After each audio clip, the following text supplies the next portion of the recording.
Olá, pessoal. O tema de nossa aula é regime jurídico administrativo. Nós vamos tratar aqui, quando a gente fala de regime jurídico administrativo, a gente se refere aos princípios que regem a administração pública. Tá? Para a gente falar de princípios, a gente precisa falar um pouquinho sobre as características das normas jurídicas. Tá? As normas jurídicas, elas se apresentam em duas espécies. As regras, que nós vemos de forma mais comum, elas estabelecem um padrão de conduta, uma hipótese, tá? Verificada no antecedente da norma, né? Por exemplo, matar alguém é a hipótese normativa. E aí eu tenho um consequente, verificada que aquela hipótese normativa ela aconteceu no mundo real, a gente vai ter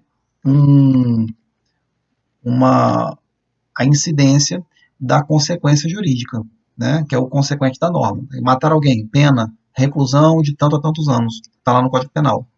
Né? A gente tem uma hipótese legal lá no direito tributário, por exemplo, ser proprietário de veículo automotor, tá? É a regra matriz de incidência para o IPVA, né? Imposto sobre Propriedade de Veículo Automotor. Uma vez que você é proprietário de um veículo automotor, você será contribuinte naquele imposto, certo? Isso é uma regra. As regras, elas são claro, a gente vê se a hipótese foi verificada ou não. Tá?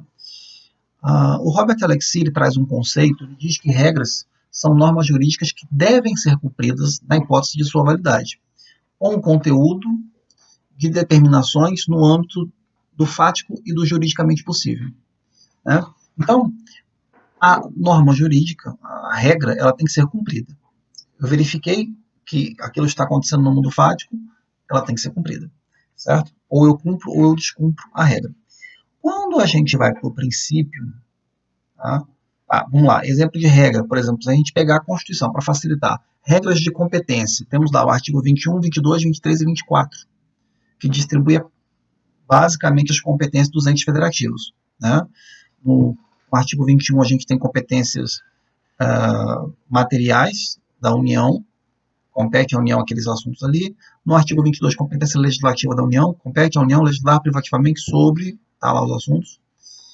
Artigo 23, competência comum dos entes federativos. E artigo 24, competência concorrente da União, Estado, Distrito Federal e Distrito Federal, certo?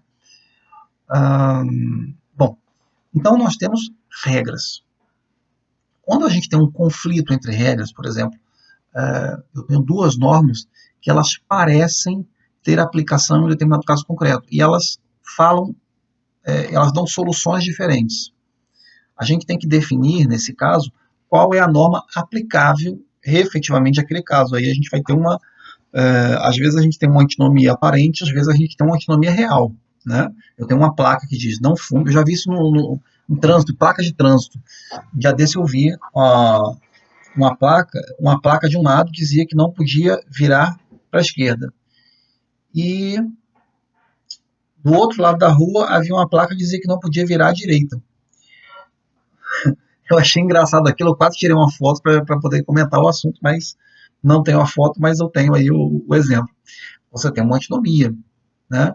E o pior, a gente não sabe quando essas placas foram colocadas. Mas assim, as regras em geral, a gente tem critérios para tentar definir. Por exemplo, qual foi a norma que veio posteriormente? A norma que veio posteriormente prevalece. A gente tem o critério hierárquico. A norma de hierarquia superior prevalece em relação à norma de hierarquia inferior. Então, existem critérios para a gente definir qual é a norma aplicável. Mas, quando a gente fala de princípio, Robert Alexire vai dizer que os princípios são normas jurídicas que ordenam que algo deve ser realizado na maior medida possível, dentro das possibilidades jurídicas e reais existentes. Então, a norma, ela é algo que deve ser, o princípio é uma norma jurídica que deve ser realizado na maior medida possível. Dignidade da pessoa humana, valorização do trabalho, livre iniciativa. Então, são conceitos abstratos que não estabelecem uma regra de conduta, não são regras, princípios, eles estabelecem ali, eles trazem um valor que foi consagrado pelo ordenamento jurídico, por aquela norma, e que deve ser preservado, esse valor que deve ser preservado e deve ser alcançado na maior medida possível. Agora, esse na maior medida possível, ele não é na sua integralidade. Às vezes a gente não consegue nem compreender inicialmente qual a dimensão desse princípio, porque às vezes você olha assim, o princípio tal, ele foi preservado, ele foi respeitado, ou não. E aí eu posso ter dois intérpretes que vão interpretar aquela situação de forma diversa. Um vai dizer que foi preservado e outro vai dizer que a norma foi violada. Certo? Então, não é tão simples assim. E o pior, quando a gente tem um conflito, aí a gente tem, por exemplo, princípios. Esses princípios aparecem lá no artigo, a nossa Constituição é uma Constituição principiológica. Então, há uma série de exemplos de princípios na Constituição. No que se refere à administração pública, a gente tem o artigo 37, tá? Que estabelece lá princípios expressos que regem a administração pública. Está lá o LIMP, né, legalidade, impessoalidade, moralidade, publicidade e eficiência. Existem outros princípios? Sim, princípios implícitos, né, que nós vamos falar um pouco sobre eles. Né. Só que a gente tem que ter o cuidado quando a gente fala de princípio para a gente não cair naquilo que o Lenny Streck chama de panprincipiologismo. Fala que tudo hoje é princípio. Você pega um livro lá de direito civil e aí aparece no livro uma série de princípios. Princípios que a gente nunca ouviu falar, certo? Eu tenho uma certa dificuldade para entender isso, mas princípio por quê? Aquele autor, ele falou que isso é um princípio. Não vejo isso. No direito administrativo tem lá, princípio do concurso público, o artigo 37, inciso 2, ele fala que tem que fazer concurso. Então é um princípio, não é princípio concurso público, é uma regra. O acesso a cargos públicos, em regra, na Constituição, deve se dar por concurso público. É uma regra. Eu tenho lá as exceções dessa regra, que são os cargos de confiança, certo? São os cargos comissionados lá, e aqueles cargos vitalícios, que por exemplo, desembargador, os membros dos tribunais de justiça, tribunais de contas, que eles são nomeados pelo chefe do executivo, pelo quinto constitucional, mas são hipóteses específicas, tá? E não tem concurso público, mas a regra é o concurso público, não é princípio, é uma regra. Bom, então é uma moda. Você vê lá em direito de família, a pessoa fala, princípio da afetividade. Não existe isso. Tá?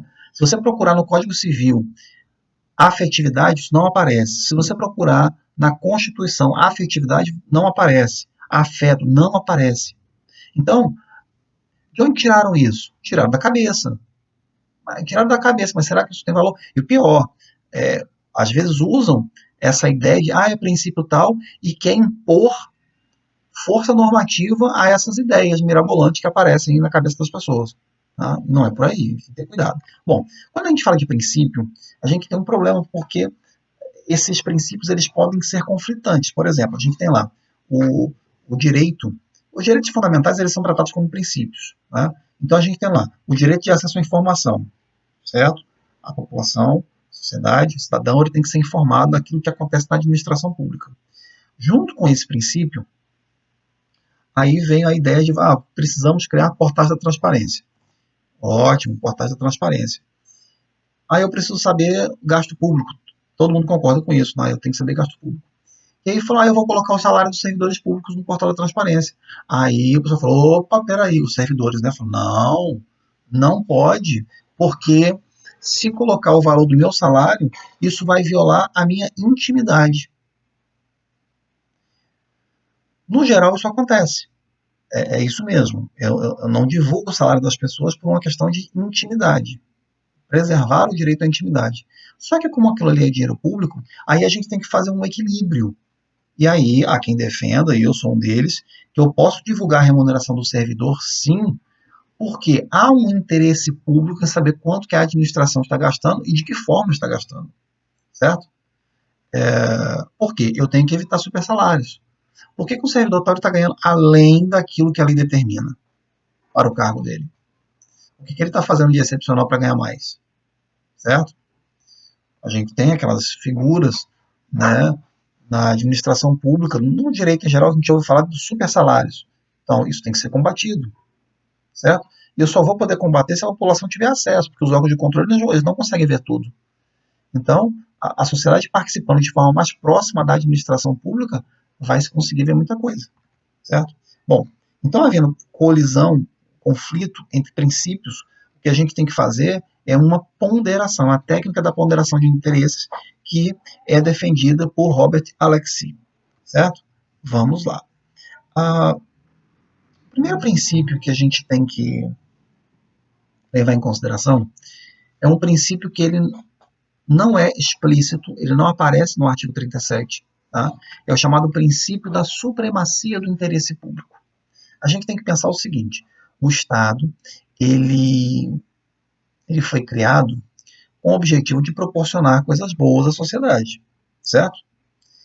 Pensando que nós vivíamos em um estado de natureza em que não havia regras, né? Não havia padrão de justiça, senso de justiça, é melhor nós termos a nossa liberdade limitada do que vivermos em uma completa anarquia e ninguém tem liberdade para nada porque vai imperar a lei do mais forte, certo?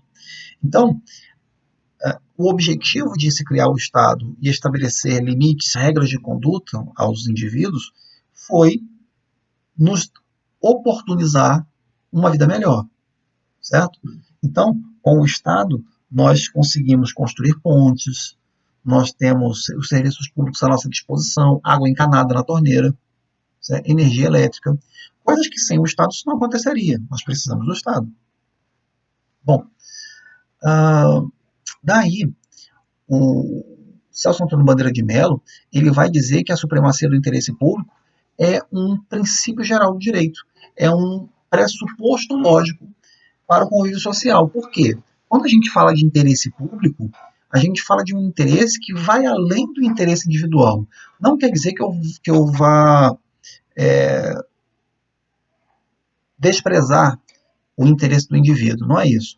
Mas, como eu considero esse indivíduo integrante de uma sociedade, integrante de uma comunidade, do corpo político, aquilo que é bom para a coletividade vai ser bom para esse indivíduo também, de forma subsequente, de forma consequente. Né? Então, eu verificar que há interesses superiores aos meros interesses individuais, que só beneficiam aquele indivíduo, isso é um pressuposto de convívio social. Para viver em sociedade, você tem que ceder, certo? Bom,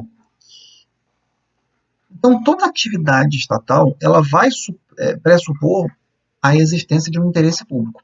Sempre eu tenho que verificar se aquela determinada atividade, se ela vai ter um interesse público aí revestido, certo?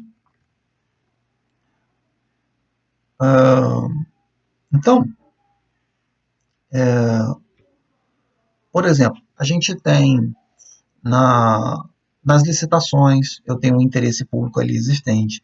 Por que no processo licitatório? O processo licitatório é aquele em que o, o Estado vai fazer uma compra de um produto ou contratar algum serviço, para ele não simplesmente escolher qualquer pessoa e aí acaba escolhendo, por exemplo, o amigo do administrador público, né? Isso seria injusto, que só os amigos do rei seriam contratados. Eu tenho que oportunizar toda a sociedade, todos os empresários que queiram contratar com o poder público, que o façam. Certo? Então, o processo licitatório possibilita que a administração pública contrate um produto ou serviço, certo? Os licitantes eles não vão saber quanto cada um vai ofertar, então o objetivo é eu contratar pelo menor preço possível, certo? Eu quero um produto de qualidade, ou quero um serviço de qualidade, mas eu quero pagar o menor preço possível, porque isso é dinheiro público, é dinheiro dos impostos. E, além disso, eu tenho que considerar que eu vou proporcionar igualdade entre as pessoas. Então, essa igualdade que eu garanto no processo licitatório, isso não interessa só a um indivíduo, isso interessa a toda a coletividade. Certo? Bom, a gestão dos contratos públicos está previsto na lei, obedece ao interesse público. A intervenção na propriedade, olha só, todo mundo aqui já ouviu falar de desapropriação. Desapropriação é a perda da propriedade de alguém, de um particular, para o Estado, mas o Estado vai pagar por isso. Eu não desprezo o direito de propriedade do indivíduo, porque eu vou pagá-lo por isso. Mas o Estado vai tomar aquele bem. Por quê? Porque ele quer fazer alguma coisa. Ele quer construir uma escola naquele terreno, ele quer construir um posto de saúde, enfim. Então, há um interesse público nessa atuação. E esse interesse público, ele se sobrepõe muitas vezes aos interesses particulares. Certo?